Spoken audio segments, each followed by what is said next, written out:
رسول اللہ۔ صاحب مکاشفہ صحابی تھے۔ جب حضرت ساریہ کو نہامند بھیجا جنگ کے لیے، جنگ جاری تھی، اچانک ساریہ جو ہے پہاڑ کے حصے سے غافل ہو گئے۔ حضرت عمر یہاں مدینہ شریف میں خطبہ دے رہے، اسی حال میں کشف ہوا کہ دشمن آ کے ایک دم پہاڑ کے دامن میں چھپ گیا۔ فرماتے ہیں یا ساریۃ الجبل، یا ساریۃ الجبل، سینکڑوں میل کے فاصلے پر یہ اعلان ہو رہا، اور وہاں حضرت ساریہ نے آواز سن لی جو عمر کی آواز ہے۔ وہ چوکنے ہو گئے۔ دشمن چھپا ہوا تھا کہ جب یہ لشکر اس طرف کو گھومے گا تو ہم ٹوٹ پڑیں گے۔ اب دشمن گھوما، لشکر گھوما، لیکن چوکنا، ادھر دیکھ رہے ادھر دیکھ رہے ہیں، تو دشمن سمجھ گیا کہ اب ان سے چھیڑ چھاڑ کرنا اپنی موت کو بلانا ہے۔ کوئی نہیں آیا۔ یہ ہے حضرت ساریہ رضی اللہ عنہ۔ یا ساریۃ الجبل، اے ساریہ ڈر جبل سے، احذر الجبل۔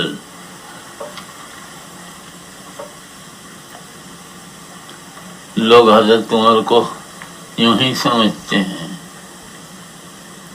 علی کو بہت زیادہ شیعہ بناتے ہیں۔ اس میں کوئی شک نہیں کہ علی صحابی ہیں، چوتھے نمبر کے خلیفہ ہیں اور حضور کے داماد ہیں، لیکن عمر کی شان اور ہے۔ تو زندہ ایک دم حضرت عمر کی برکت ہمارے استاد مولانا حنیف فیض آبادی تھے رحمۃ اللہ علیہ۔ وسیقہ اسکول فیض آباد میں ہے۔ مولانا اس وقت 17 سال کے تھے یا 18 کے، پڑھتے تھے۔ وہاں کا ماسٹر زینے پر چڑھا ہوا آ رہا اور حضرت سمجھ کے کہ کوئی اب ہے نہیں، عمر کو گالی دے رہا۔ بس مولانا حنیف صاحب سے برداشت نہیں ہوا، بوٹ پہنے ہوئے تھے، جیسے ہی وہ قریب آیا ایک لات ماری اس کو، اب وہ چھٹک کے وہ گرا، اور وہ دم علاقہ شیعہ، استاد شیعہ، مدرسہ شیعہ۔